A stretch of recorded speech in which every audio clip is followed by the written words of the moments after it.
Hello दोस्तों, मैं हूं सी रहमान हमानी। आज हम बात करने वाले हैं इंडियन होटल्स कंपनी लिमिटेड के बारे में।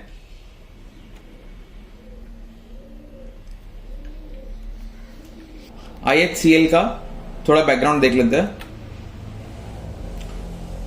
तो ये कंपनी स्टार्ट हुई थी 1899 में और वो स्टार्ट किया था जमशेदजी टाटा ने।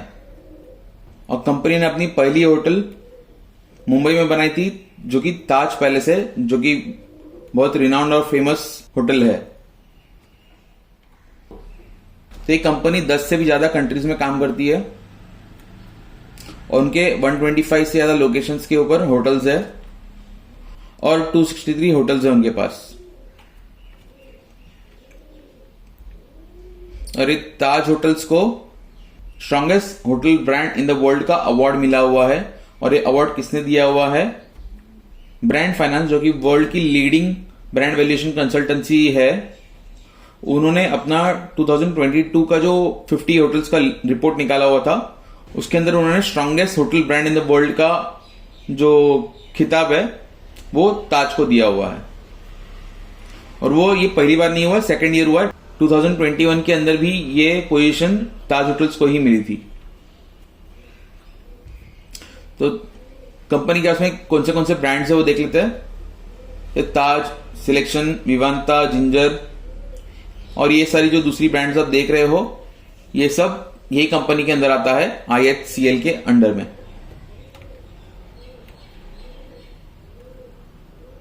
अभी जैसे कि हमने देखा, ये वर्ल्ड स्ट्रॉन्गेस्ट होटल ब्रांड का उनको अवार्ड मिला हुआ है। और उनका अगर ऑपरेशनल पोर्टफोलियो देखे कि जो रूम्स है वो कैसे डिवाइड हुए हैं, तो ताज के अंदर 54% है और नॉन ताज के अंदर 46% है। मतलब कि अराउंड 50-50 बैलेंस पोर्टफोलियो इन्होंने मेंटेन किया हुआ है। तो ताज के अंदर आपको पता ही है, ताज का होटल्स है और नॉन ताज के अंदर सिलेक्शन, जिंजर, वो सारी ब्रांड्स आती है। 263 होटल्स का उन्होंने बाइफिकेशन दिया हुआ है कि कौन से ब्रांड के अंदर कितनी होटल्स है।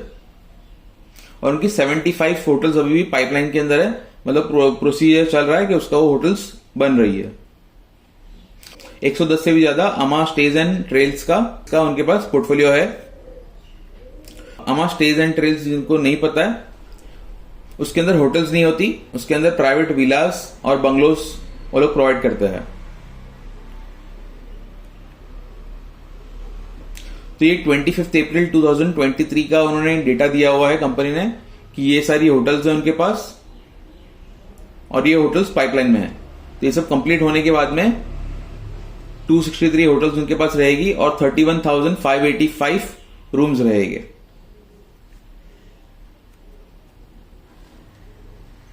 और ये आप देख रहे हो कि जो रूम्स पाइपलाइन में है वो 23, 24, 25, 25, 26, 27। तो ये सारी चीजें आने वाले 4 सालों का जो पाइपलाइन में चीजें चल रही है, उनका उन्होंने ओवरव्यू दिया है कि ये सारी चीजें 4 साल के अंदर कंप्लीट होगी। और उसके अंदर अगर आप देख सकते हो तो ये मैनेजमेंट कॉन्ट्रैक्ट्स आपको ज्यादा फिगर दिखेगा, यहां पे भी, यहां पे भी और यहां पे भी। तो मैनेजमेंट कॉन्ट्रैक्ट्स क्या होता है? तो मैनेजमेंट कॉन्ट्रैक्ट के अंदर जो होटल होती है, जो होटल का प्रीमाइसिस होता है, वो कंपनी ओन नहीं करती। मतलब IHCL जो कंपनी है वो होटल को ओन नहीं करेगी, बट वो होटल को मैनेज करने का काम जो है वो IHCL के द्वारा होगा और उसके अंदर उनको एक रेवेन्यू शेयर मिलेगा। कंपनी के जो रिसेंट रिपोर्ट्स आए हैं उसके अंदर कंपनी का ज्यादातर फोकस अभी मैनेजमेंट कॉन्ट्रैक्ट्स के ऊपर है, ताकि क्या हो कि उनका जो इन्वेस्टमेंट का अमाउंट होता है, कि होटल बनाना छोटी बात तो नहीं है, बहुत बड़ा स्पेस लगता है, बहुत बड़ा पैसे लग जाते हैं होटल बनाने के अंदर। तो मैनेजमेंट कॉन्ट्रैक्ट्स के अंदर जो होटल बनाने का रहेगा वो होटल के ओनर का ऊपर आएगा और मैनेज करने का काम IHCL करेगी, तो जिससे उनका रेवेन्यू बढ़ेगा। शेयर होल्डिंग पैटर्न देख लेते हैं कंपनी की। तो IHCL का शेयर होल्डिंग पैटर्न देख लेते हैं। प्रमोटर के पास 38.19% स्टेक है, म्यूचुअल फंड्स के पास 22.29, FII के पास 18.24, पब्लिक के पास में 15.96 और अदर्स के पास में 5.3। जैसे कि हमने बात किया कि टाटा जो है फाउंडर्स है, तो उनका कितना स्टेक है? टाटा सन्स प्राइवेट लिमिटेड का 35.7% स्टेक है, टाटा इन्वेस्टमेंट कॉर्पोरेशन का 1.3% स्टेक है, टाटा केमिकल्स का 0.8% स्टेक है, गवर्नमेंट ऑफ सिंगापुर का 1.2% स्टेक है, रेखा राकेश झुंझुनवाला का 2.1% स्टेक है कंपनी में। और फिर ये सारी जो म्यूचुअल फंड कंपनी है उनके स्टेक्स भी है कंपनी के अंदर। तो HDFC है, निप्पॉन है, axis, SBI, HDFC, Canara Robeco, HSBC, ICICI prudential, ये सारी म्यूचुअल फंड कंपनीज ने भी ये कंपनी का शेयर लेके रखा हुआ है उनके पोर्टफोलियो में। अभी ट्रेंड्स देख लेते हैं। शेयर होल्डिंग ट्रेंड जो है मार्च 2021 से लेके मार्च 2023 तक हम देखेंगे तो प्रमोटर का स्टेक मार्च 21 के अंदर 40.75% था, वो स्लाइटली गिर के 38.19% हुआ है। और FII की अगर हम होल्डिंग की बात करें तो ये 12.27 था मार्च 2021 में, और ये बढ़ के हो गया है 18.24।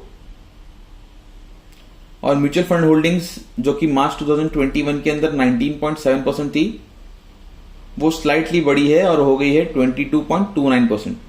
अभी हम इनकम स्टेटमेंट देख लेते हैं। हम लास्ट 5 सालों का इनकम स्टेटमेंट देखेंगे कंपनी का, स्टार्टिंग फ्रॉम मार्च 2019 से लेके मार्च 2023 तक। तो सेल्स जो है कंपनी का वो 2019 के अंदर 4412, 4463, 1575। ये हमको पता है कि ये कोविड वाला पीरियड था, पूरा लॉकडाउन वाला, किसी को भी ट्रैवल करना वगैरह अलाउड नहीं था, इसलिए कंपनी का सेल्स जो है काफी ड्रॉप हुआ है। फिर मार्च 22 के अंदर 3056 और अभी करंट ईयर में 5810। तो ऑपरेटिंग मार्जिन की अगर हम बात करें तो 18% था, 22% था, यहाँ पे ऑब्वियसली लॉकडाउन की वजह से माइनस में गया हुआ है। फिर 13% था और अभी करंटली ये 31% हुआ है, क्योंकि कंपनी ने मैनेजमेंट कॉन्ट्रैक्ट्स के ऊपर ज्यादा फोकस किया हुआ है अभी, और फ्यूचर में भी हो सकता है कि ये कंटिन्यू रहे। तो इंटरेस्ट अगर हम देखें कंपनी का तो 2019 के अंदर 190 था, फिर 341 हुआ, फिर 403 हुआ। इधर ऑब्वियसली लॉकडाउन की वजह से उनको लोन्स लेनी पड़ी थी। फिर यहाँ पे 428 हुआ और अभी ये करंटली कम होके 236 हुआ है, which is very good sign कि भाई ये इंटरेस्ट एक्सपेंस उनका कम हो गया है। और प्रॉफिट आफ्टर टैक्स अगर हम देखें तो 2019 में 296 करोड़, फिर 364 करोड़, फिर ये माइनस में गया हुआ है, इधर भी माइनस में है, और करंट ईयर में 1000 करोड़ का प्रॉफिट कंपनी ने किया हुआ है।